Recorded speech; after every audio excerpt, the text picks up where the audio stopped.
Beautiful. Okay. I'm ready to rock and roll. I know we got people in here. Adam, do you want to start us off, or do you want me to do it? I know you're having some I computer can issues today. I can get us started, no problem. I can run the screen for you. Perfect.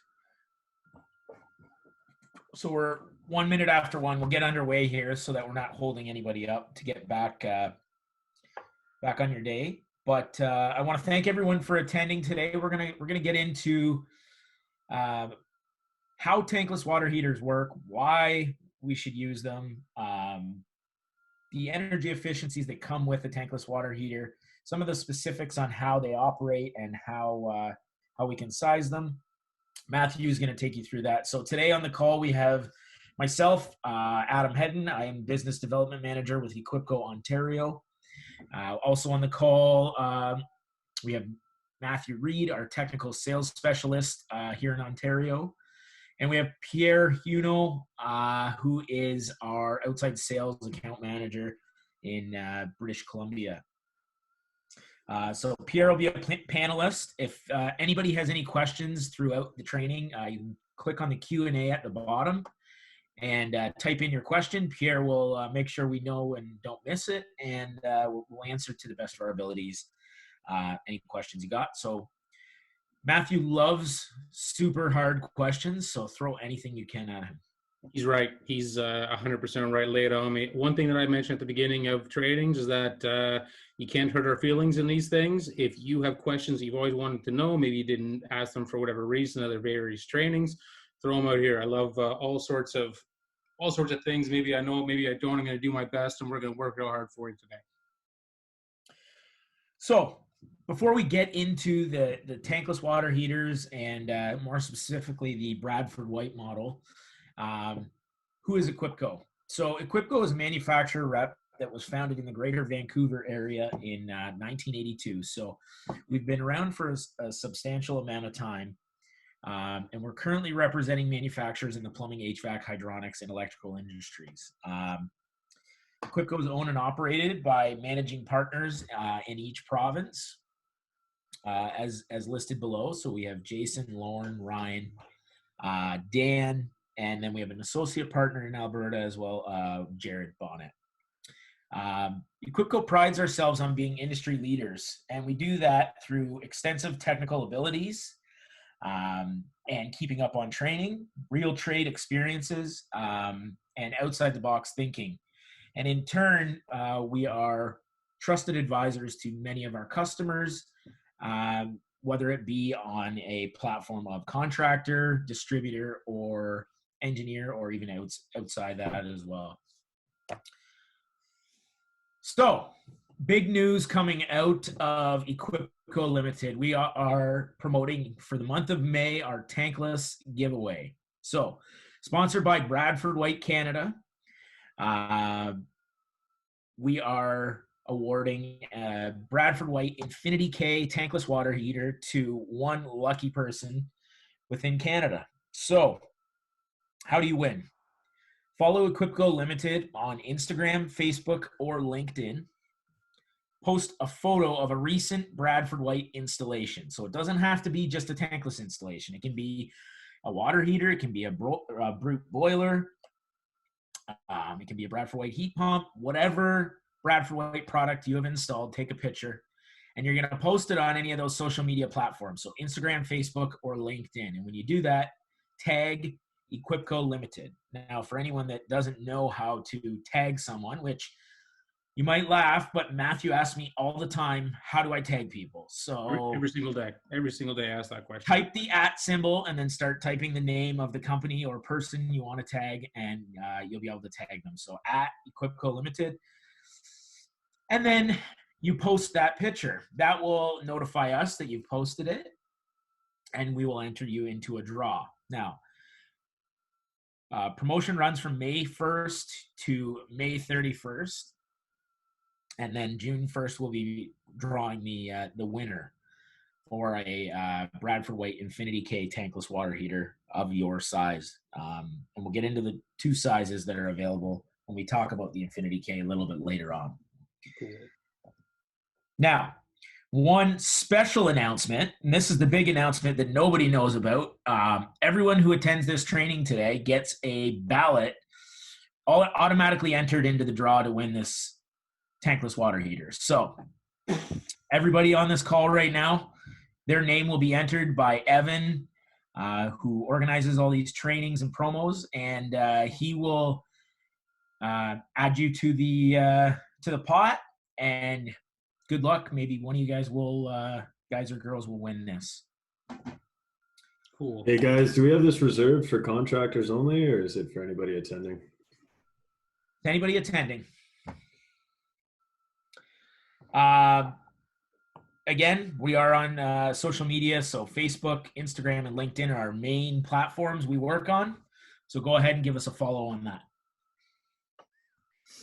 Cool. And with that, I'll be kind of taking over here to talk to us all about tankless water heaters. This is what we're doing today. We're going to start with the Q&A. I get asked about tankless, at least a couple times a day. So I'm going to go over the most asked questions that I get, answering those, carrying forward. Then going to be talking about the energy savings and the payback. How long does it take to pay for one of these things compared to a standard conventional power plant water heater, stuff like that. Then we get into sizing. How do you size them? What's the math behind that? Finally, Adam's going to take it back over at the end with the features and benefits of the BradfordWhite Infinity K Direct model. Mine's going to be a bit more generic and kind of overview of the mathematics behind how tankless water heaters works. It is going to get a little, kind of wordy and a little bit mathematical. Copies of this training is available to everyone who wants it. After it's all said and done, you just let me know what you want from this presentation. We'll kind of go from there. I said, Pierre's monitoring our chat and our Q&As. Throw him up there. He'll interrupt me as we kind of go through. Other than that, sit back, relax, have a lot of fun today. Don't be afraid to ask questions for us. So, with that being said, these are the most commonly asked questions I get for tankless water heaters. Question number one, the most common asked question I ever get asked, how big are they? They're about the size of a suitcase. And that's just quite honestly the most kind of roundabout answer that I can give you. They do vary in sizes from the different manufacturers. Your BradfordWhites, your Navians, your Norits, Takagi, Renais, all these things. They got different various footprints to them.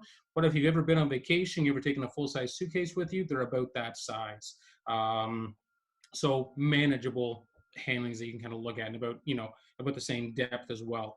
Are they more efficient than a tank type water heater? For the most part, yes. Usually standard tank type water heaters that are out in the market right now that are existing installs are between 60 to 70, 75% efficient. That's your standard atmospheric and power water heaters.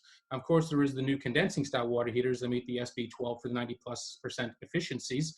That those ones have their own special category for how the tankless is more cost effective to run than those.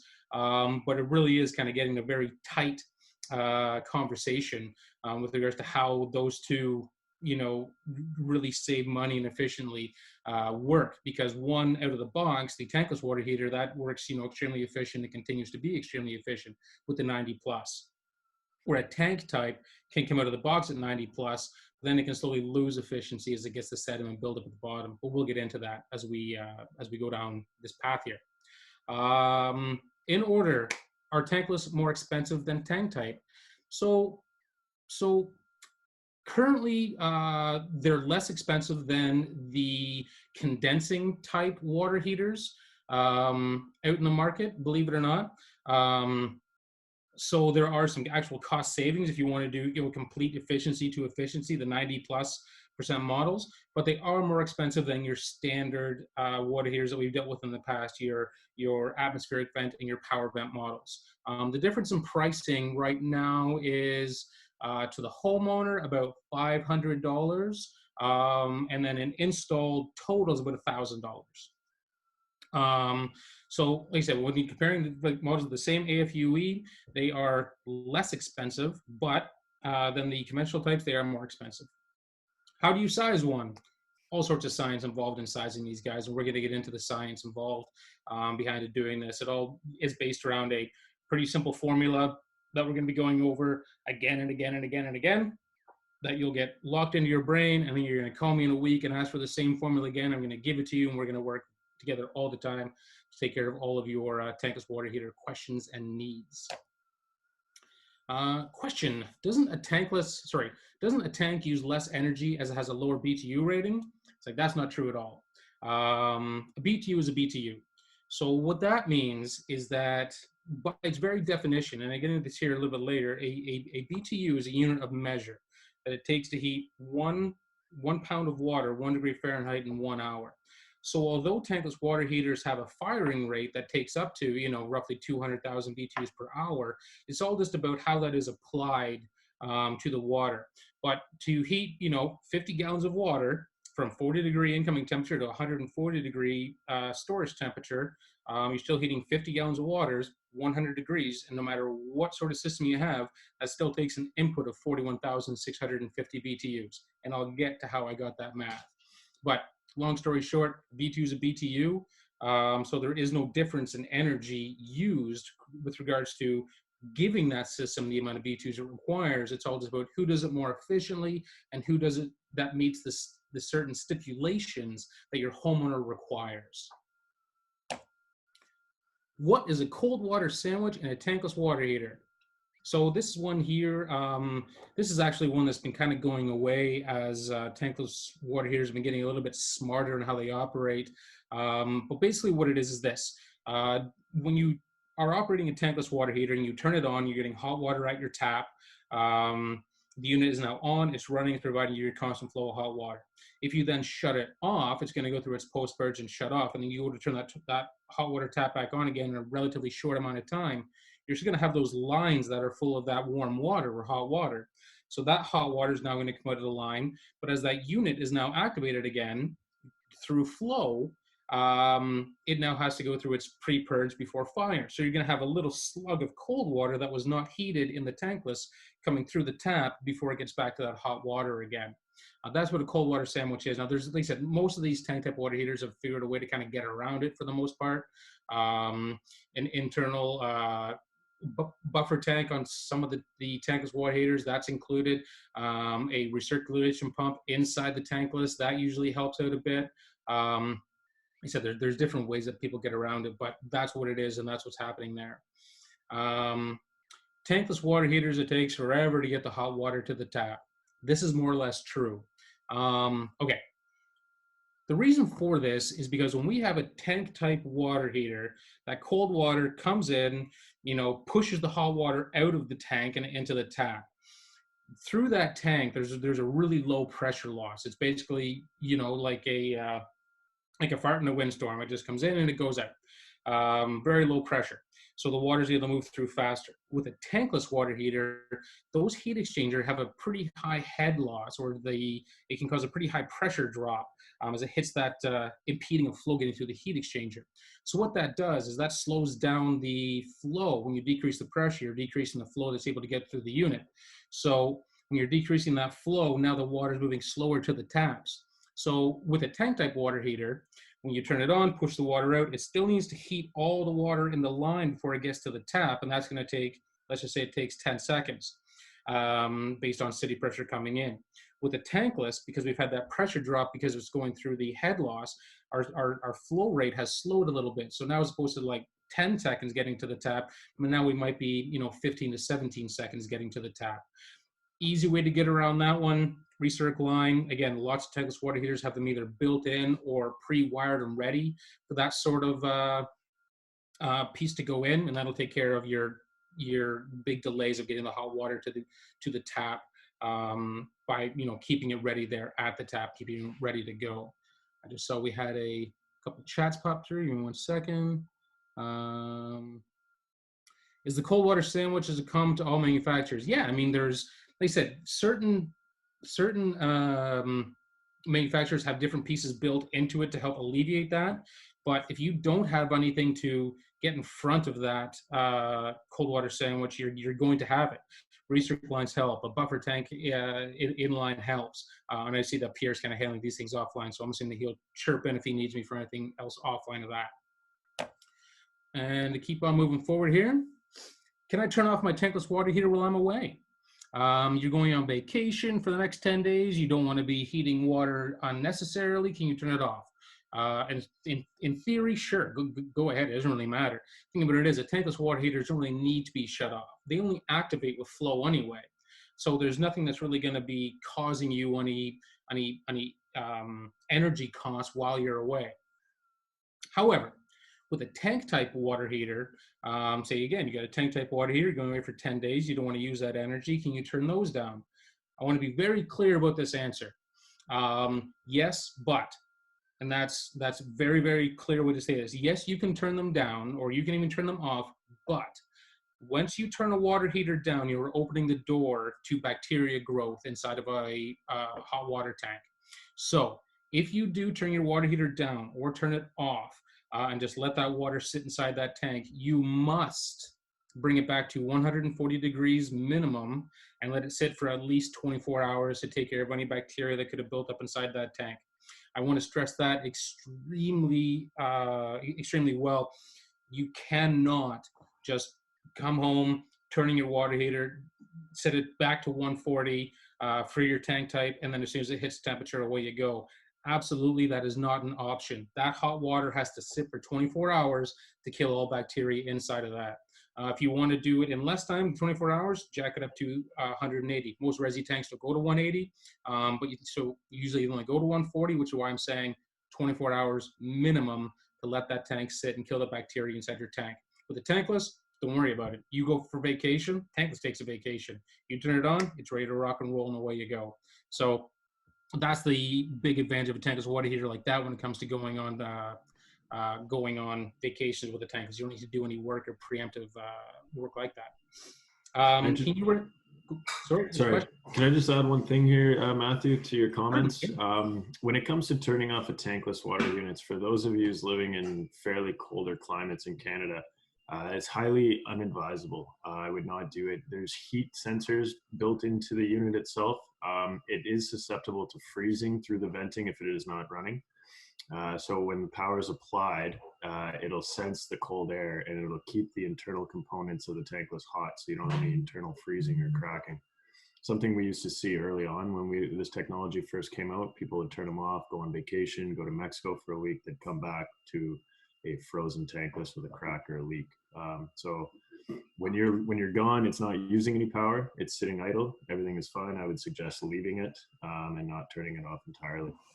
Yeah, and that's a good point. When I was considering the vacation portion of what I was speaking about, I was thinking about going on vacation in the summertime, not the wintertime. But Pierre, you're 100% right. If you do kill the power to it, those little electric heat sensors won't be able to turn on and provide any freeze protection. So 100% correct in everything that he just said there. Do leave them on, especially in the wintertime if you do go on vacation, so you can have that electric backup to heat that core to make sure you don't get any freezing or cracking inside these tankless water heaters. Okay, can you run out of water with a tankless? They've got, a lot of different nicknames in the industry. They've been called the instantaneous water heater or the forever hot water heater, stuff like that. So can you run out of hot water with the tankless? No, you can't. It really doesn't matter what you do. You cannot run out of hot water. What you can do is you can run out of pressure. So the tankless water heater will sacrifice pressure over temperature. So if you have, and we're getting into a bit more of this in the sizing portion of it. If you open up every tap inside your house to full hot water, you're going to have hot water coming out of all those taps, but your pressure rate is going to be divided up between all the taps that you have open inside of a home. Once you reach the tank's max capacity that it can handle to give you that sort of temperature, everything after that just is going to be a reduction of pressure, but you're still going to get that same temperature going out of the house. So it's not ever like you're going to have a cold shower. You're just going to have, if you open too many taps, you're going to have a low pressure shower. How long is the payback on tankless? So these are, real numbers based on a bit of mathematics here. We buy, at least in Ontario and in Canada, we buy our natural gas. It's sold to us in the cubic meters. Here in Ontario, I just checked my bill this morning. I pay 8 cents for a cubic meter of natural gas. So 1 cubic meter has 35,000 BTUs worth of energy. Keep that number in mind. The average Canadian household, the average Canadian household of 4 uses 55 gallons of hot water a day. Now, to create 55 gallons of hot water a day, based on an incoming temperature of 40 degrees Fahrenheit, rising into 140 degrees Fahrenheit, it requires 45,815 BTUs. And I'll get to that as to where the number comes from. So a tankless daily operational cost, if you get one of the 95% efficiencies, you have our daily BTUs worth of energy, which is 45,815. We have 35,500 BTUs worth of energy in our cubic meter, times 0.95, because the tank's not 100% efficient, and you times that by 0.8. So a tankless water heater daily operational cost is about 11 cents for your average family of 4. When you do that same math for a tank type at 70% efficient, which is your standard power vent water heater, the BTU requirements don't change. You still need 45,815 BTUs to the day to heat that 55 gallons worth of water, but now your rate goes down because now you're only using 70% of that 35,500 available. You times it by 0.8, tank type water heater costs about 21 cents a day. So it's a difference of about 10 cents a day or $36 a year worth of fuel. Now there's a couple formulas that we didn't put into here to make this a bit more pronounced. One is the standby loss of a tank type water heater. It's really not that much though. For a tank type water heater, you only get about a ½ degree an hour standby jacket loss through these things. So that's not a significant amount. It might equate to additional $1 a day or something like that. What you will notice is that, on our gas bills, we have our delivery fees. So to deliver 1.1 cubic meter of gas costs $21 if you have a tankless. But if you have tank type, to deliver, just shy of 2 cubic meters, that can cost $30. So there's a lot of different factors involved. But if you're just strictly looking at the natural gas operational cost, the payback is like 15 to 20 years. You got to use all the factors involved and really, speak with the homeowner and look at their bill and see what they're paying for everything to figure out the exact payback. But it's just as far as exact gas savings go, $36.50 a year is approximately what you're saving in natural gas. So the payback is not really what you want to buy a tankless water heater for. You're buying it for different reasons other than that. Mainly, never running out of hot water, and B, space saving. Consider it space saving. Also, it's able to hold its efficiency much longer than a tank. So let's get into some stuff like that. How does a tankless water heater work? What's the catalyst?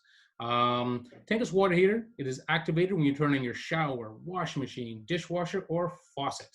The heater heats the cold water as it flows through, and then it spits it out the other side of the temperature that you are looking for.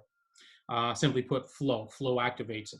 I want to give you an example of a tankless water heater that most people have in their house right now that they didn't even know. But when you think about the essence of how it operates, it's exactly the same premise, and that's a Keurig coffee maker.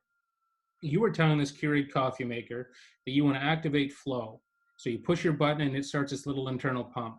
It pulls it from the reservoir, runs it past a heater core, instantaneously heating it and putting that hot water through the coffee puck and then creating coffee and going out to your coffee cup so you can have your morning cup of magic elixir. That's, in essence, what a tankless water heater is, just on a much, much smaller scale. But that's how they operate. You give it a demand, it's like, okay, demand met, here you go, heat it instantaneously as you need it, and then you provide it. It's all about flow. Flow is what activates these tankless water heaters to skip into operation. Usually the standard industry set point of flow that is required to operate them right now is about 0.4 GPM, or that translates into be about a quarter flow on a kitchen sink. So with regards to how it is working, as I kind of just went through with the coffee maker, so it sees its sense of flow.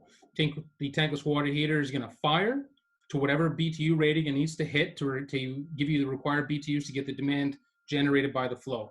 So let's just say you only need, 1.5 gallons per minute at 105 degrees. Maybe it's a low flow shower. It'll fire the amount of BTUs it needs to deliver that flow. As you increase the flow demand, the burner increases as well. So, now you've got your one shower 1.5 delivering 105 degrees Fahrenheit, and then you activate another shower. So now you have 3 gallons per minute at 105 degrees Fahrenheit. So that's what's increasing the burner, causing it to modulate up and giving you more flame so that it can give you more flow. Now, eventually it'll max out. If you give it too big of a load, maybe you want to run maybe you want to run 3 or 4 showers all at the same time. I mean, it's not a 1.5 standard shower. It's like one of these big 3 gallons per minute rain heads or something. You're now exceeding the flow rate that this tankless water heater, one tankless water heater can provide. So it'll decrease the flow and give you less pressure, but still maintain the temperature. So that's how you do not run out of water. That's how they operate, and that's how they kind of modulate. It's all just based on how much water you're trying to move through this thing, and it'll give that to the best of its abilities until it maxes out, in which case it'll have to start to drop down the water it's able to provide. So what does that all mean? Great, that's how it works. You talked about firing rates, you talked about 45,000 BTUs a day of operational, but what does it mean? How does that really affect, and how does that work with tankless water heaters? What are we getting at? So let's talk about this. This is how domestic hot water is made with a tankless water heater. As I mentioned, it's all just about BTU. The BTU is king in this. There's 2 extremely important numbers, the BTU and a gallon of water. So as we mentioned, a BTU is a measure of heat energy that is required to heat 1 pound of water, 1 degree Fahrenheit in 1 hour. That's why it's called a BTU-H and not a BTU-M. If it was a BTU-M, the amount of BTU is required to heat 1 pound of water, 1 degree Fahrenheit in 1 minute. But we measure things at BTU-H. And that's important, but we'll get back to it. 1 gallon of water is what we need to heat. We don't do anything in pounds of water. It's like we don't measure our showers like, oh, I'm getting my flow rate in my shower at 16 pounds per minute. It's like we have no idea what we're talking about. But if we talk about gallons per minute, okay, now we're making more sense. But the formula requires pounds, so we need to convert that to pounds. So 1 gallon of water weighs 8.33 pounds. It's actually 8.3345, so rounded up, it could be 8.34, but I like 8.33. It works fine for me. We also know there's 60 minutes in an hour, because we do BTUs in an hour. We know that standard hot water temperature supplied to most taps is 120 degrees, or at least that's the common myth that we have about water temperatures and where we need to have it inside of our systems. Worst case incoming water temperature throughout most of Canada is about 40 degrees Fahrenheit. When you get pretty high north, I've seen things downwards in the neighborhood about 37 to 36. That's the coldest I've ever seen myself. If anyone's got any information to say that they've got water coming into their house at below freezing temperatures, it's not impossible if it's under pressure, but I've just never seen it. So we're going to be dealing with this set of numbers, 40 degree incoming to 120. And that's a difference of 80 degrees. 80 degrees is going to be our delta T in this conversation. So let's create a gallon per minute, shall we? Because that's how we do tankless water heaters, is we need to create gallons per minute. So we have 1 gallon, which is 8.33 pounds. We times that by our delta T, which is 80 degrees, going from 40 to 120. And that'll give us the amount of heat required to make the 1 gallon per minute, 100 degree Fahrenheit in 1 hour. But we didn't do it in an hour, we need it in a minute. So we got to times it by 60. So then when you do that math, it comes out to a number of 39,984, AKA 40,000. So 40,000 BTUs per hour creates 1 gallon per minute at 120 degrees Fahrenheit in worst case conditions. Something to note here as we kind of get into it here a bit further, 40,000 BTU hours also, it's also equal to 666 BTUs per minute. But it doesn't, we don't talk BTUs per minute, we talk BTUs per hour. But just in case anyone was ever wondering that, there you go. There's an interesting little factoid of the day. 8.33 times 80 times 60, 40,000 BTU creates 1 gallon per minute. That would mean that 80,000 BTUs creates 2 gallons per minute. 120,000 BTUs creates 3 gallons per minute, and so on and so forth. So now that we know this math, we've kind of got this all figured out for worst case conditions. Now we can start to use it. We know that the 2 most popular sizes for tankless water heaters in the industry right now, most manufacturers have 2 types. One is usually around the 160 mark, and one is around the 199,000 BTU mark. So the 160,000, that's going to give you approximately 4 gallons per minute at 120 degrees, where the 199,000 BTU unit is going to give you approximately 5 gallons per minute at 120 degrees. So great, now you know that. You can calculate your flow rates and kind of size them up and away you go.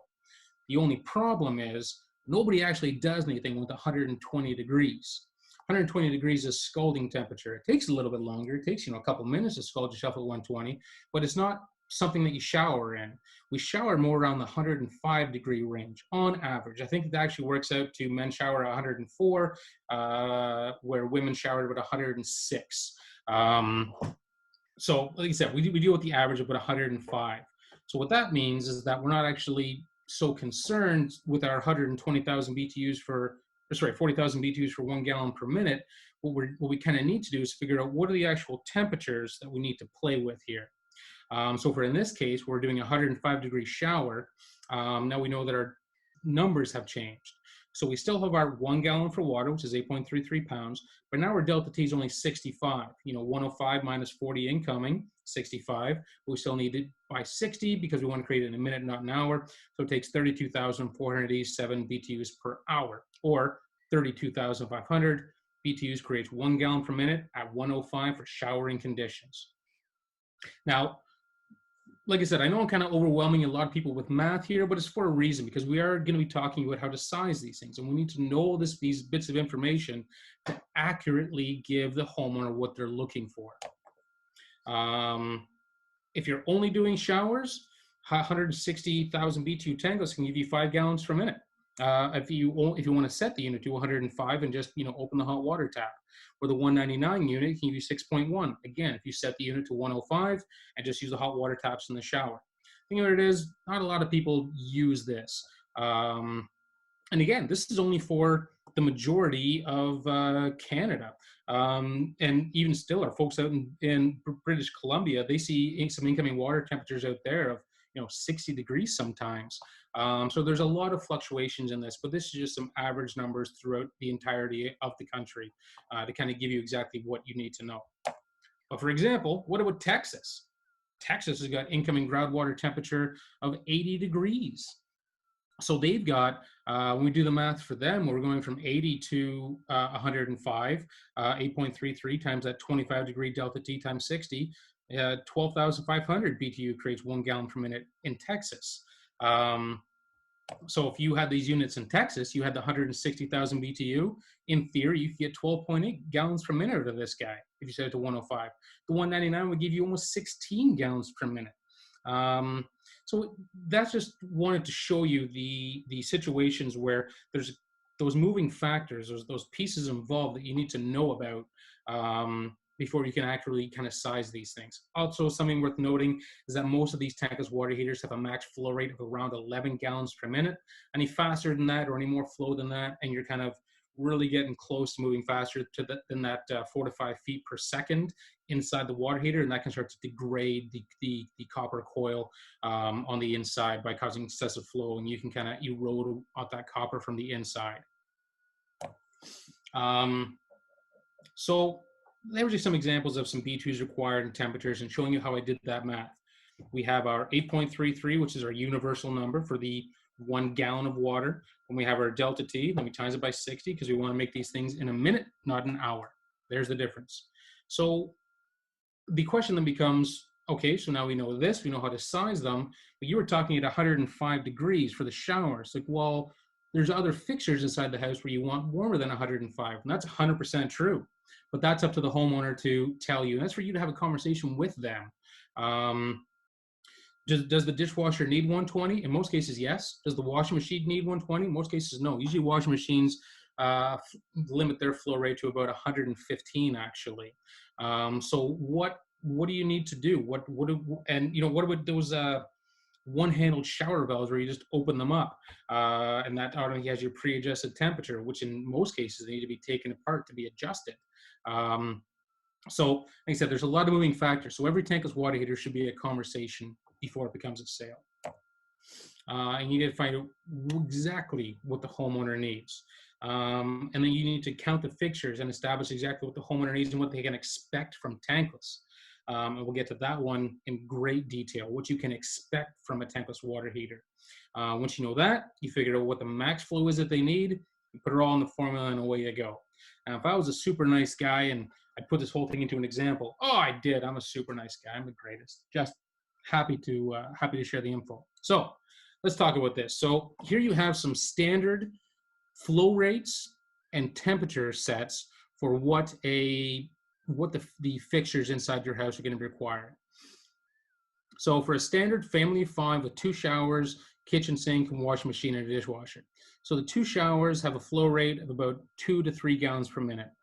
Even still, I know that California has passed a law that all their shower heads have to have a max flow of 1.5 gallons per minute.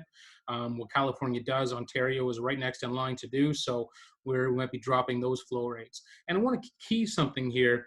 If the homeowner doesn't know what the flow rate of their shower head is, which they probably won't, it takes nothing to measure it. Run it. Just, get a bucket, run the shower head for exactly 60 seconds, use your timer, and then measure how much water came out. Graduated cylinders and beakers and whatever you need to do to measure how many gallons came out of that faucet in that amount of time, and there's your flow rate. You don't need to overthink it. Sometimes some really simple tools can give you the information that you need. The rest of the stuff is pretty standard. Washing machines are required to flow at 2 gallons per minute. Dishwashers are required to flow 1.5 gallons per minute. These are residential numbers, of course. Your kitchen sinks with their aerators are usually at 1.5 or even lower. But take notice there on the right-hand side of the different temperatures. So the washing machine takes 120, but the dishwasher takes 110. Kitchen sinks 110. You might want to bump that to 120 if the homeowner wants to, do a lot of dishes in the sink, perhaps. But the shower is 104. So it means that you need to set the tankless water heater to the max temperature of whatever the system is going to be. They don't have a washing machine, so their max temperature for this system is going to be 110. But that's a conversation to have with them. So right off the top, that if you told them that if you wanted to run all this system all at once, that means both showers at 3 gallons per minute, plus your washing machine, plus your dishwasher, plus your kitchen sink, you would need 364,854 BTUs to run all of those fixtures at their max flow rate at the exact temperature. So you'd have to tell your customers, like, okay, you need 200,000 BTU tankless water heaters to do a standard home with 2 showers. And then they're going to kick you off the job site because you're going to think that you're crazy because their neighbor has one, they only have one. And which is true. The way that we get into these things, the way that we actually dial in what they need is having a conversation about what do you want to run at the same time. Find the exact customer needs, and then you calculate. The most common pieces are, don't run the washing machine and dishwasher while someone else is in the shower. What are the exact flow rates of these shower heads? Is there a chance that someone's going to be using the kitchen sink perhaps while there's a shower? Yeah, maybe. Okay. So now we know that as opposed to running everything at once, now we're running 2 gallon per minute shower heads to 104 degrees Fahrenheit and 1 kitchen sink at 1.5 gallons per minute flow rate from that faucet at 110. So the BTUs required for that particular load are 180,000. That way there they know that if both the showers are in use, don't turn on the washing machine. And these are just managing the homeowner's expectations. Let them know what they can and cannot do with them. With the tank type water heater, you've got what's called a dump load, where if you got let's just say you got a 50-gallon water heater, right off the top, you have 40 gallons that you can, if you have a faucet that'll run 40 gallons a minute, you can get that 40 gallons out immediately, all at the same temperature. Where how tankless has to make it, you need to be cognizant of the fact that you don't have a dump load. What you have is a constant supply. So there's some differences there. So once you figure out the exact customer needs, then you calculate, you're like, okay, if this is what you want to do, because I know that my 2 shower heads plus 1 kitchen sink is easily enough to match a washing machine, dishwasher, and kitchen sink when the showers are not in operation, 180,000 BTUs is probably going to be the max load of the home for that particular case. So in that case, you sell them 199 and away you go. Now, next example, family of 5 with 3 standard showers, a kitchen sink, a washing machine, and a dishwasher. Now this is becoming, a little bit slightly higher end of a home. Maybe it's got, usually a home is, you have your powder room, your 1 full bathroom, and then your ensuite, where this one here would have 3 full bathrooms. Usually the third one would be located in the basement for guest rooms or something like that. Anyway, again, find out the exact customer needs. So in this case here, the washing machine and dishwasher will not be used at the same time as the showers. The exact flow rate of the shower heads is 3 gallons per minute, and they do fully expect to run all 3 at the same time, and the kitchen sink may be required during those shower operations. So that means that your BTU required for this one is 244,402 BTUs. So you're like, huh, okay. We know that the max amount that the tankless universe currently provides is about 200,000. There is no 300,000 BTU tankless water heater, at least not yet. So you got to do a couple things. The easiest way to do it is twinning the units together. And that's, quite common case. But once, you go over the cost of twinning, then maybe be like, okay, maybe we'll just run 2 showers instead of 3 at the same time. Or maybe we won't run the kitchen sink. Or maybe we can change our shower heads to 2 gallons per minute as opposed to 3 gallons per minute. And we can still run 3 showers in the kitchen sink. It all just depends on what the homeowner really needs to have happen. Like I said, or you can manage your customers' expectations and know that they can only run 2 of the 3 gallons per minute shower heads at once. Do they want to decrease the shower heads, or maybe they said they don't want to run the sink? If they only run 2 of the 3 gallons per minute ones, your BTU required is 191,000. So you can do that with your 199 units. Point being, it's all just about what the unit can provide versus what the homeowner absolutely cannot live without. And there's the differences. Managing homeowners' expectations to what the units can do, that's how you educate them and let them know the differences. You tell them that without the recirc pump, it's going to take a little bit longer for that hot water to get to that tap. You can let them know that you're not going to have the opportunity to run, big 40-gallon dump loads immediately like you used to. Now you have to rely on what the unit can deliver. And if they can't live within the operational constraints of a tankless water heater, you got to find other solutions for them, such as twinning or adding storage. Okay, so example number 3. Now this is becoming very common nowadays. They're called super showers. They are rain heads and body sprays in these showers. It's not uncommon to see showers now that require 10 gallons per minute just for one shower alone. You have a couple options here. One's going to be multiple units, or one's going to be storage. You can store that energy, or you can just make more of it on demand. So let's talk about storage. How do you create storage? How do you know how much you need? So in the previous example there, we had a shower that needed 10 gallons per minute at 104 degrees Fahrenheit. From that, we take what the average length of a shower is. Now, again, these are average lengths that you can get off of the ASHRAE statistics. But if the homeowner says, like, no, I have, 45-minute showers, like, oh, okay, that's going to increase the demand significantly. But these are averages. So anyway, 10 gallon per minute super shower. That's 8.2 minutes long. The total water required for that's going to be 82 gallons. The total energy required for that shower is 2.62 million BTUs. So either you can make that up in a bunch of tankless water heaters, or you create that energy and then store it. Now let's just talk about how you would store that.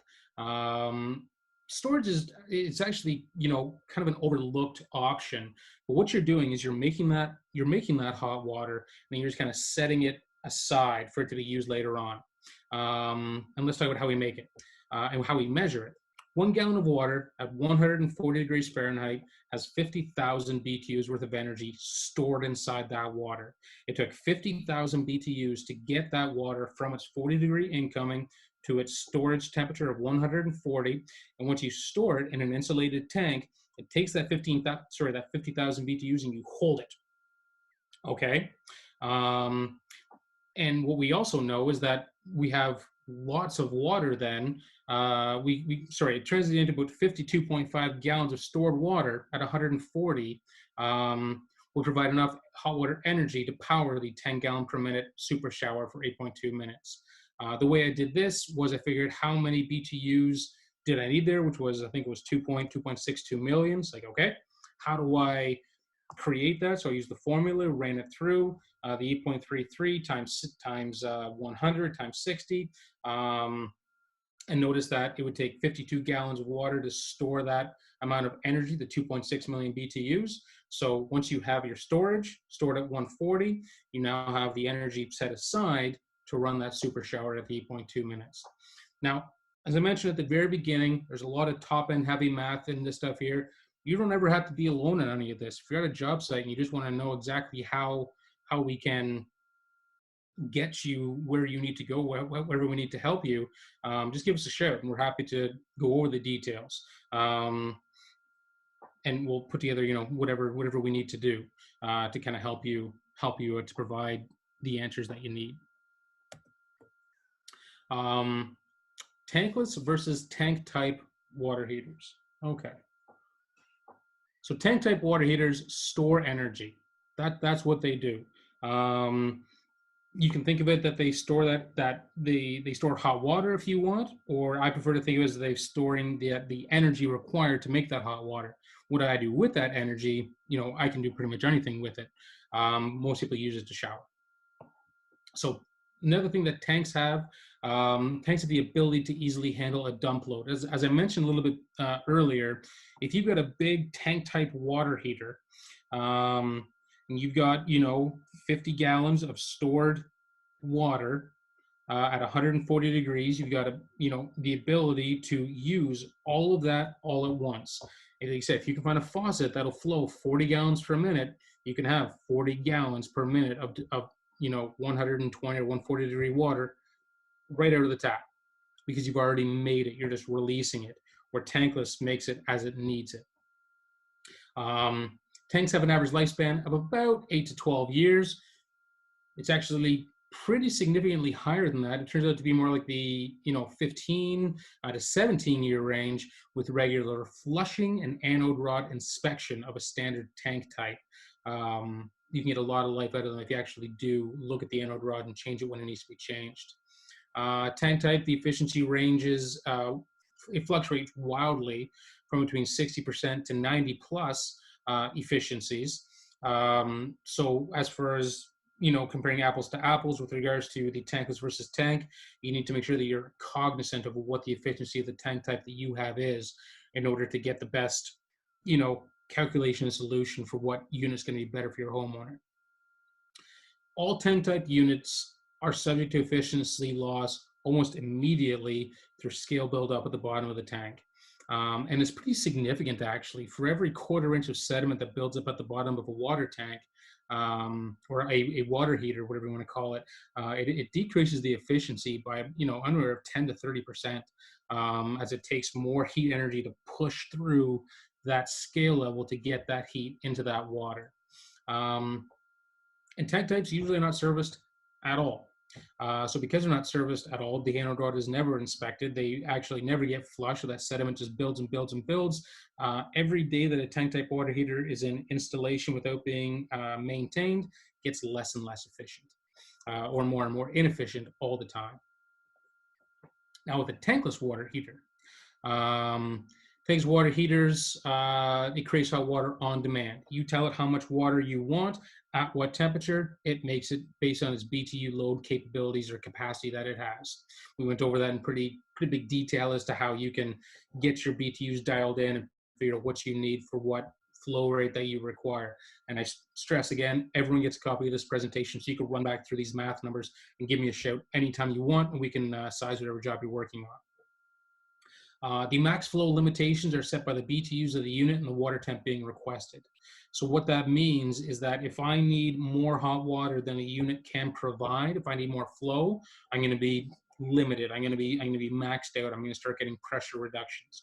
The unit will only give me as much as it can possibly provide. It can't give me more than that. We don't have any storage in the background to pull from. We have to make it all on demand. This is a bit of a typo here that I did. Tankless water heaters have an average lifespan of about 15 to 20 years. They do require, flushing every now and again, based on the scale buildup. The scale buildup on the inside does decrease the efficiency of the heat energy coming from the flue gases into the water. So it will slightly lose efficiency, but descaling these things is super duper easy. And I'm going to get to that here in a second. Pierre, do you have a question? Yeah, I'll just stop you real quick. So Sean Lasky asked you a question here, a pretty good one. If you're storing or circulating hot water from a tankless, will you not be creating standby loss? Absolutely, 100%. If you are doing a recirc line on a tankless water heater, then you do have that water temperature decreasing in the lines. So let's talk about that for a second. If you have a tankless water heater with a recirc pump on, and it's, you know, the way recirc pumps are designed to work in residential applications, you're sending that hot water all the way to that farthest tap and then back. Either you're pushing it back down through the cold water line, or it might have its own separate return line.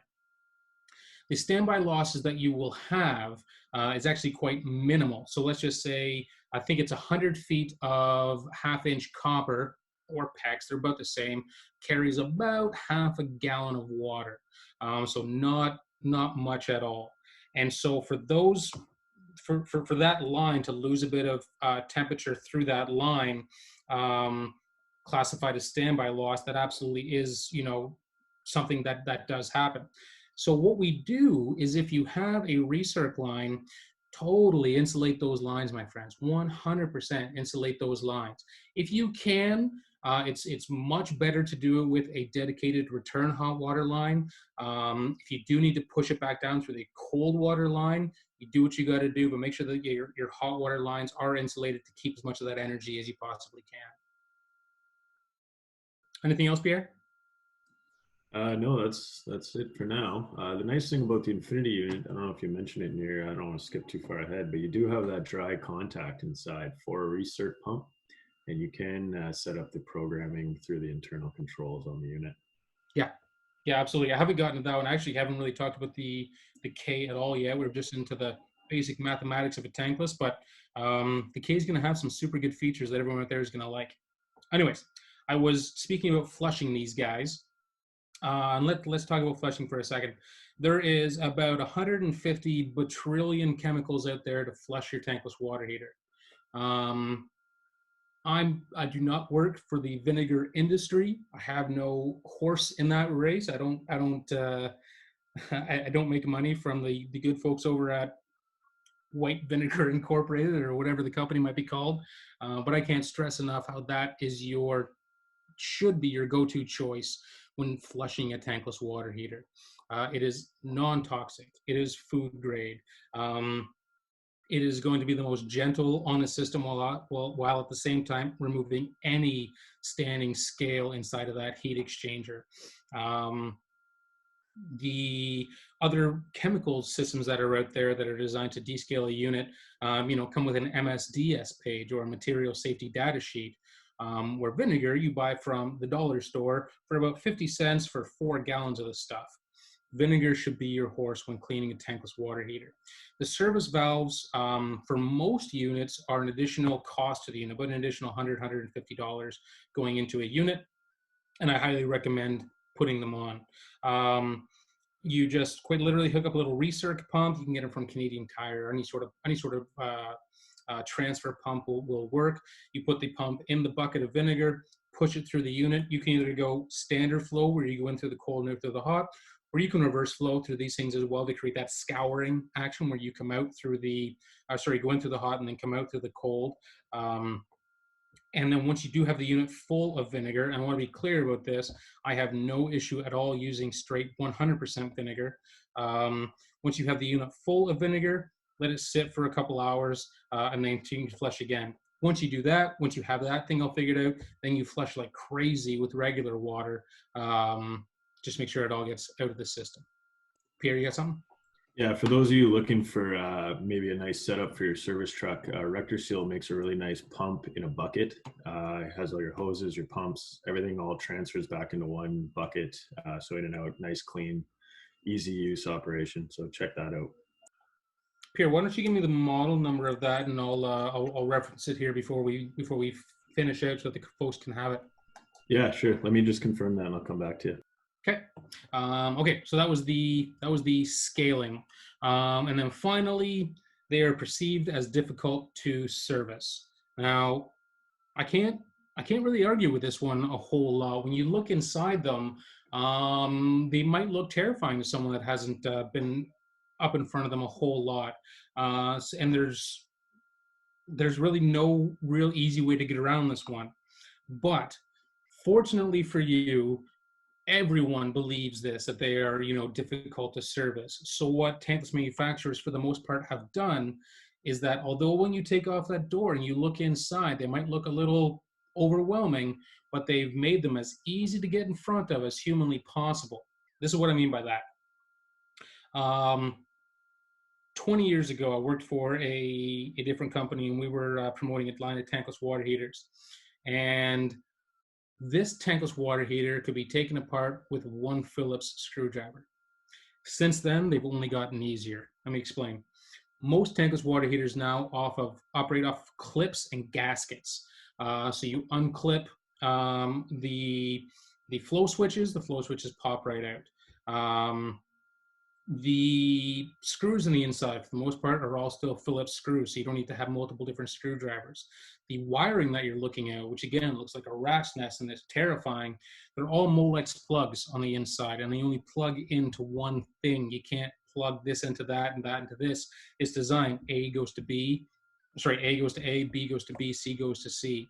So although they might look a little overwhelming, and granted, for the first couple times that you do a bit of service, it might, really cause your brain to tweak a little bit, because you're just like, this is something I've never done before. But here's the thing. Everyone on this webinar here, we're all, industry professionals. This is what we do. We are designed to, keep up with new trends and the latest technology. And we understand that manufacturers and manufacturers representatives, such as Equipco, are here to help. And you're never in any of this alone. We have all the technologies in the world right now that if you wanted to take out your iPhone, give me a call under FaceTime, and you and I just take the unit apart together over the phone, we can absolutely do that. And I'm 100% confident that you can do it, because clips are dedicated to clips. Screws are dedicated to screws. They don't give you 1,500 different types of them, and all the wiring can only plug in one way. That, and if you want to do it alone and you're on a new unit you've never seen before, videotape the thing. Take lots of pictures when you're taking it apart. There's all sorts of ways to make the service that appears difficult as easy as possible. And finally, the best way to get good at servicing tankless water heaters, find a tankless water heater manufacturer that makes a good one that you like, and make that your horse. Stick with it. You're going to be used to it. You're going to be more and more confident and comfortable with it. You're going to understand the ins and outs of the controls, and understand that, this clip is in the back and yada, yada, yada. You'll just get used to it and things like that. So they may be perceived as difficult to service, and when you do take the door off, they may look like it. It's really a lot easier and simpler than you think. Just trust in your abilities as, service people, and trust in the manufacturer and the agencies to be there to help you 100% of the way. And with that, that's about it that I have as far as like how tankless water heaters work and operate. I'm just looking through the notes here.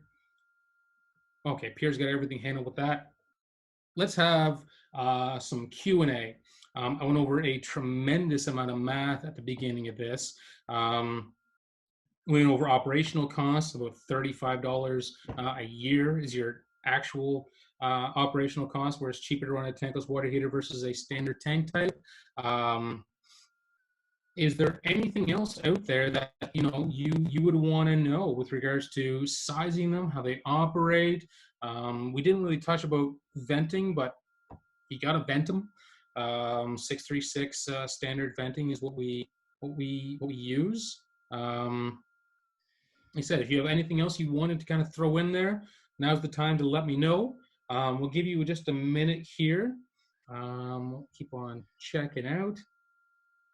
Okay, so everything looks good here. And with that, we can keep on moving forward. Now, this is what we're kind of here to talk about. We talked about, the perceived problems with tankless and what we know about tankless, how they operate. So at Bradford White, we have our Infinity K series, where we've taken a lot of those issues that have been perceived as problems with the units and kind of made them as best we can. I just saw something pop through here with regards to the gas line size. And I will address that before we get into this, because different manufacturers recommend different gas line sizes, and here's why. There's two main types of gas valves out there for the tankless water heater market. One is a standard flow, one is a negative pressure gas valve. So with a negative pressure gas valve, you can use a smaller gas line, because the way that it works is it uses its combustion fan to actually pull that gas through the line. So you can even take that half-inch gas line. Don't ever do this. You can take that half-inch gas line that's feeding the unit and even throttle back that ball valve to make that line even more closed, even more restricted, and it'll still fire and operate because it pulls the gas into the unit. That's how you get away with the half-inch gas line size. Because these units require super high BTUs, upwards of 200,000 BTUs, when they first came out, it was recommended that 3/4 inch was the minimum required size.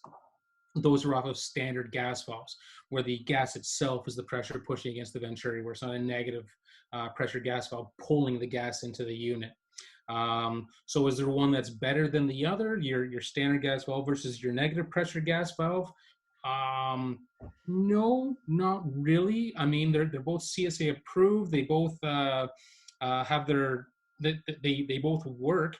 One thing I will say is that, if you had to run your gas line at the 3/4 inch or half-inch, if it was up to me, even if I had the ability to run half-inch, I'd probably still run 3/4, just because it's better to safe to know that you have that gas available. If not, plus the fact that the difference between a half-inch nipple and a 3/4 inch nipple, we're not talking about thousands of dollars here either. It's a very small amount of money to run a 3/4 inch gas line versus a half-inch gas line. But manufacturers' installation instructions trump everything. If you're more comfortable using half-inch, and they will allow you to use half-inch up to a certain amount of distance, and as long as it meets the pressure drop when the unit's firing, go crazy. Do it. Do whatever kind of makes you happy, and see what kind of works best for you. Okay, so Infinity K. So I was going to turn this back over to Adam for this one. Adam, are you around, or are you taking the rest of the day off? I am ready to go. He's ready to go. Okay, so I'll be monitoring the chats, and then we'll have another Q&A at the end. Keep them coming. Adam, it's all yours, brother. Okay, so we're at about an hour here, so give us about 15-20 minutes to go through the main features and benefits on the Infinity K, and then we'll open it up to questions again and get you on your way. So Matthew mentioned the Infinity K is the new series tankless that BradfordWhite has released. It's not too new now. It's almost at the 2-year mark. Basically what they did is they took suggestions from quite a big handful of mechanical contractors. What do you like? What do you not like about tankless? And this is what the outcome was. So there's a lot of things on here that were requested by the mechanical contractor, and you'll see as we go through here. So you want to jump to the next slide, Matthew? Mm-hmm. So we got a little video here, and we're going to play this. This is Trevor Pinto, who is the product manager for BradfordWhite out of Grand Rapids, Michigan.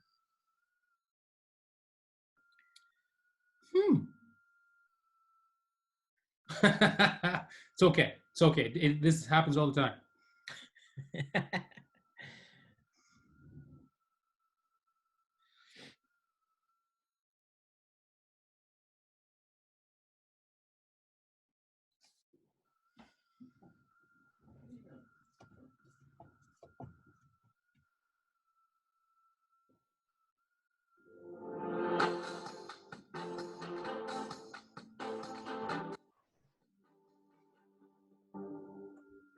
Today we're here to talk about the BradfordWhite Infinity K Series tankless water heater. There are two different sizes, 160,000 BTUs to 199,000 BTUs, available in both indoor and outdoor options. All units come standard in natural gas, but can be fuel converted to run on propane.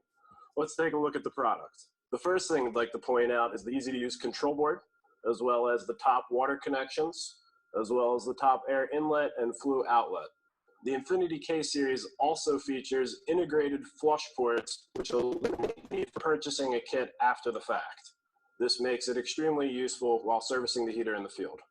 So now we're going to take a look inside the unit. We've already pre-removed 2 Phillips head screws from the bottom.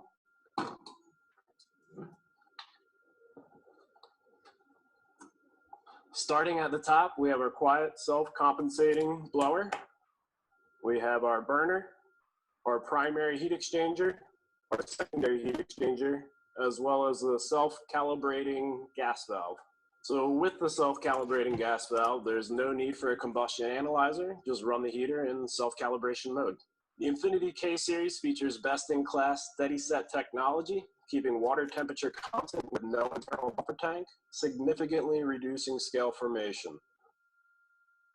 Sorry. Scale reduction technology, or SRT, provides improved performance, longer life, and lower maintenance costs. Here's some of the additional features and benefits.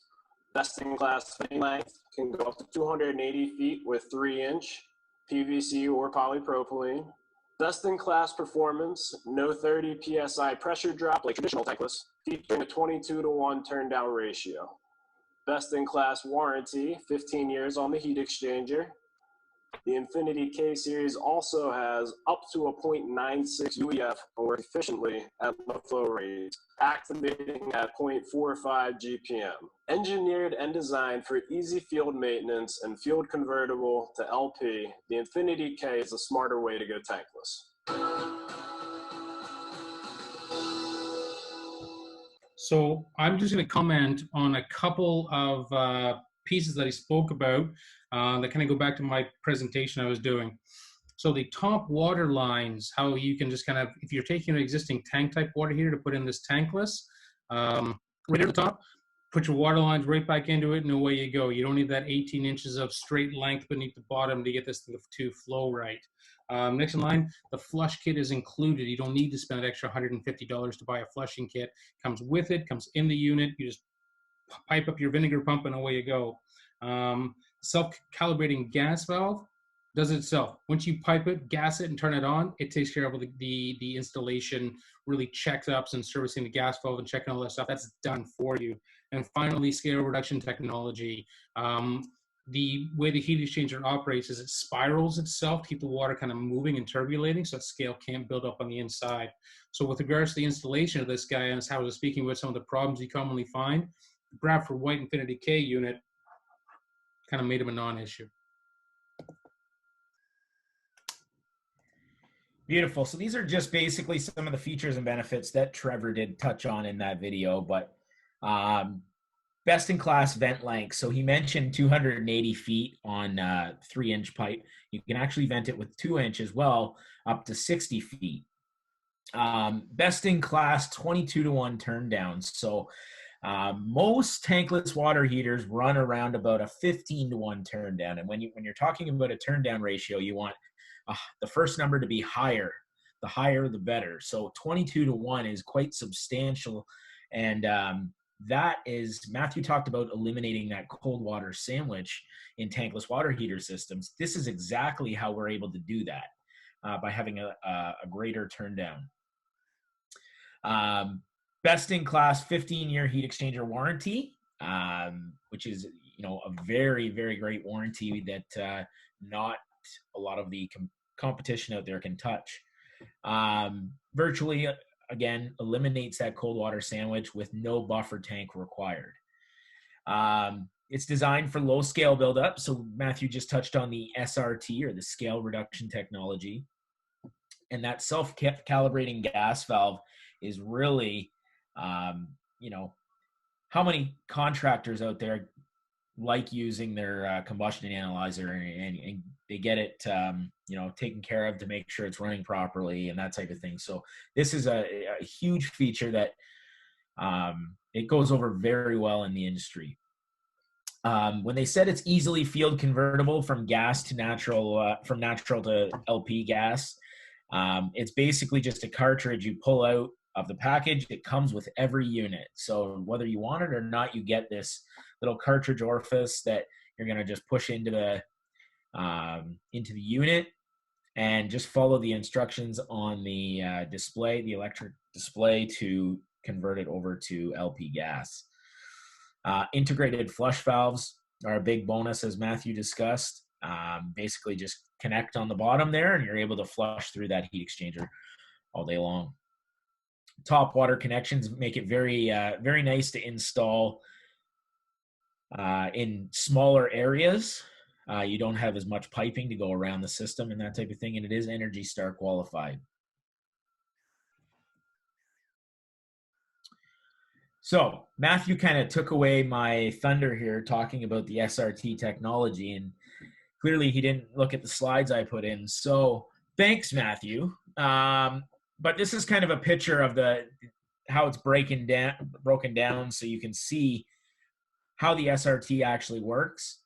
And again, it creates significant turbulence in the water so that there's no buildup or very minimal buildup in that system. And any vinegar, as Matthew mentioned, will get rid of anything else in there.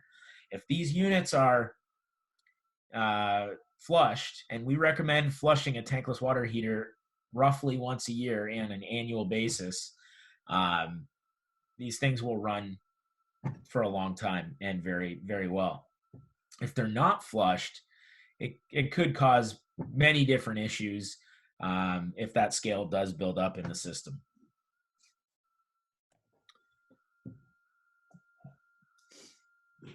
So what's included in your box? We've got the water heater. Again, we talked about the LP conversion kit. So there, figure number 1 in the middle, that middle picture, that is exactly what you push into your little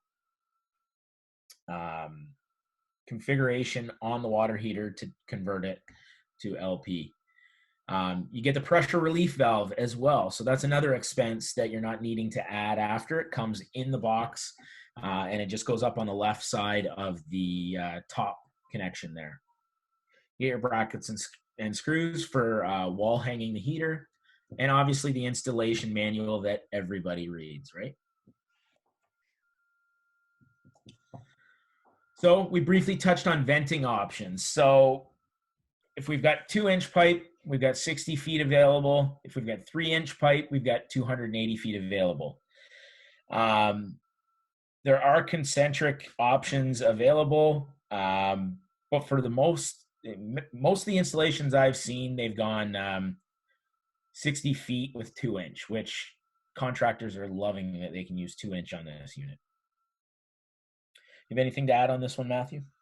No, I mean, just keep in mind that 60 feet is equivalent feet. 90s are 5 feet and 45s are 2.5, but that's a pretty, good industry number for how far you can get out of the house with 2-inch vent. And the 3-inch option is out of this world. You'd have to be on the other side of the house to try to get it out and not be able to do it 280 feet. Definitely. Okay. So that kind of takes us through the main features and benefits of the Infinity K. We are going to send a follow-up email out to everybody that's on this call with all our contact info. So if you want to discuss this more outside of this chat through our training here, we'll be able to do that. You can call us, email us, video chat us, whatever you want. But I would like to thank everyone for coming and jumping on this today. Go ahead. Questions are open right now. So if anyone has any questions, feel free to ask away in the chat. And we've done projects that require, upwards of about 45 units for salons. We've done hotels. We've done laundromats. The idea that there is something that a tankless water heater can't do, that's absurd. I won't even entertain that question if it comes up. I will throw a fit and walk away. But like the point being is that there is no job that a tankless water heater can't do. Maybe, you need to figure out some options to do with it. But if you can imagine it, we can help you make it happen. And a couple poking through here. How much is it? Well, if you win the contest, it's free. So I got my fingers crossed for you, my friend. I sincerely hope it is. For pricing on that one, yeah, like Pierre just mentioned, take it to the local wholesale, or if you're not too sure who the best wholesaler is in your area, or you don't know who to go for Bradford White, just let us know where you are, Mitt, and we will kind of point you in a couple different directions for our stocking partners. One thing I will mention is it is a very competitively priced product. So your other competitors out there, you're going to be quite impressed with the pricing. Now, one thing I did mean to mention, and this brought this up, Bradford White, if you didn't know this, is not sold in retail outlets. So your big box stores, your Home Depots, your Lowe's, and whatever else you can think of out there, they don't sell or have access to Bradford White. So it's completely protected trade-specific products. So something that we can offer that your homeowner just can't go buy at a retail outlet. So you're welcome. Okay. Guys, do you want to touch quickly on the warranty on the unit? Yeah, 15 years on the heat exchanger. Any problems, you get a heat exchanger removal. Is there something specific to that, Pierre, you wanted to add? No, just standard warranties for the guys listening, or for everyone listening. I believe the parts is 15 years as well, is it not? Is it not 15-year heat exchanger and parts, or am I wrong on that one?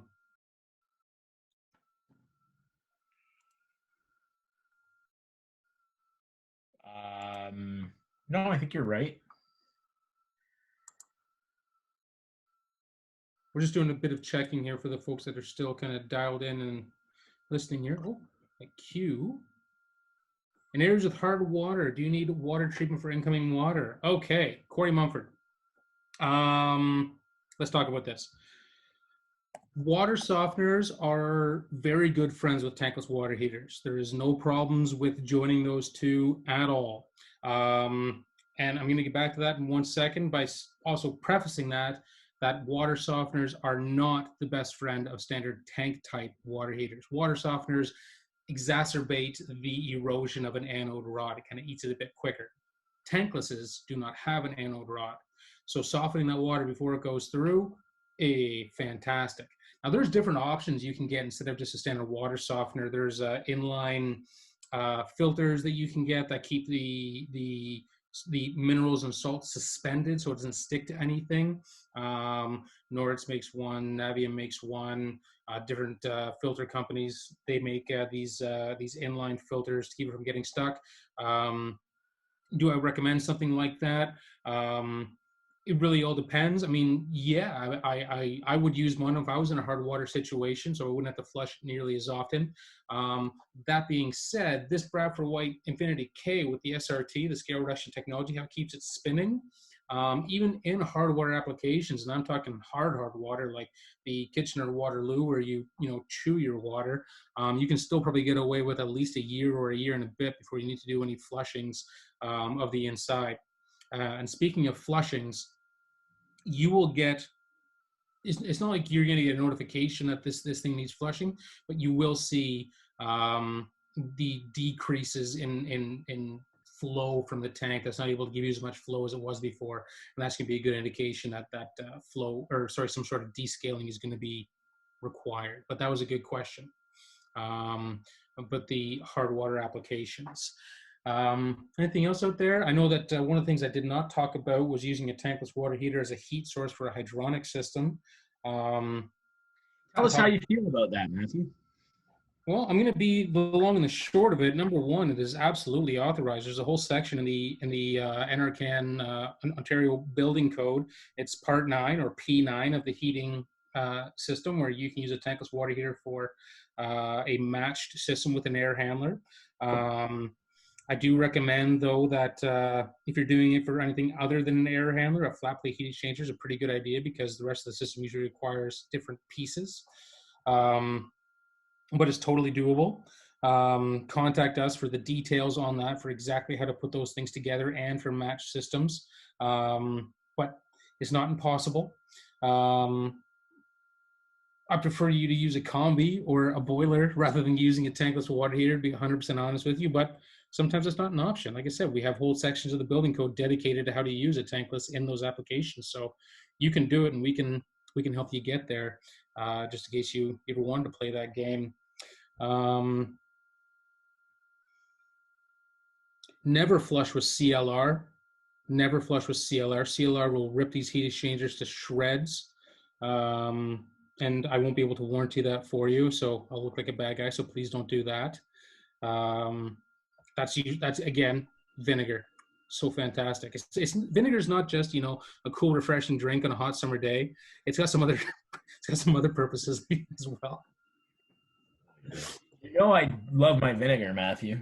I know you do, buddy. Okay, so I mean that's been about it as far as questions coming in. Again, there is no bad timing. If you want to throw in the last one right now, please do. Other than that, thank you so much, everyone, for coming and talking tankless. 8.33 times delta T times 60, baby, gives you GPM. 40,000 BTM, 40,000 BTUs gives you approximately 1 gallon per minute at 120 degrees Fahrenheit. You keep that math up here, you're going to be just fine. Manage your homeowners' expectations. Let them know what they can and cannot expect from these heaters, and we'll kind of get you there. Are there disadvantages to using the Infinity K for radiant floor heat? So here's the skinny on that one. Okay. Yes, the unit has a firing rate of 160,000 BTUs or 199, but I'll play with the 160. You are not going to get 160 or 160,000 BTUs into a radiant system out of a tankless water heater. You're never going to get the flow through it. Again, you'll rip that heat exchanger to shreds if you try to push that amount of flow through it. So you need to match it with a flat plate heat exchanger. And keep in mind, the max amount of BTUs that you can pull out of a tankless water heater-ish is about 1/4 of the firing rate the unit can get to. So let's just say that 160,000 BTU unit, you're going to get around the neighborhood of about 40,000 BTUs maxed out of it, roughly. And other than that, the disadvantages to using it for a radiant system, it's not really what it is designed specifically to do. Radiant systems take a long time to get up to temperature, take a long time to run, where an air handler, instant heat, away you go, gets it nice and quick, so it's not a big long run time. The more you run these units, more wear on the heat exchanger and gas valve. So quick, hot, fast applications like air handlers, and not just the Infinity K, everybody's, I don't care what they tell you. Hot, fast systems that take it quickly, like an air handler, no problem. Like I said, that's why that one's in the building code. Radiant systems match where it takes a long time to get to that temperature, create a long run time for the unit. You can have some drawbacks, and there's some better units to use, combis, all day long for something like that, and it'll get you where you need to go. That was a great question, Andrew. Thank you for that one. Pierre's answer is also pretty accurate. Yeah, just don't do it. Which, I mean, again, he's not wrong. Just follow the stipulations. If you need to do that, call us and help us help you to do it properly if you need to do that. But we have better options for you. And price competitive options, not just, other options. Anything else going through your minds out there, friends? Again, you'll get a copy of these things as we move forward. So you can bring these questions back. May the fourth be with you as well, Ken. Thank you so much for that. I think that's about it as far as I know. I'm going to spend the rest of my day playing my ukulele. I don't care what you guys do. Take the rest of the day off. You know what? On behalf of Equipco, everybody else take the rest of the day off. Matthew, we have a meeting at 3:00 with an engineer, so you don't get the rest. Right on. Thanks, guys. Great presentation, Matthew. I think you covered pretty much everything. That's always all right. Remember to inform your customers that although it's instantaneous hot water, it's not instantaneous to the tap. I know we get a lot of calls from homeowners wondering why it's taken so long. So that's a quick little bit of information that can keep a customer happy in the beginning. Manage their expectations all day long, my friends. I went over why it takes longer. Research pump it. Okay, like I said, information will be coming out. Contact us anytime offline. And we're happy to get you some questions. Oh, Shafi, what's the max temperature? 140. Okay. Even so, you got to get into the installer code to get to 140. 120 is where you're going to want to set it. You never want anything hotter than 120 in your house, unless you need it for some reason. Okay. Beautiful. Thanks for stopping in, everyone. Take care. And I wish you all the best of luck in the contest. Oh yeah, don't forget to enter. Send us your photos of a Bradford White installation. Take care. Bye-bye.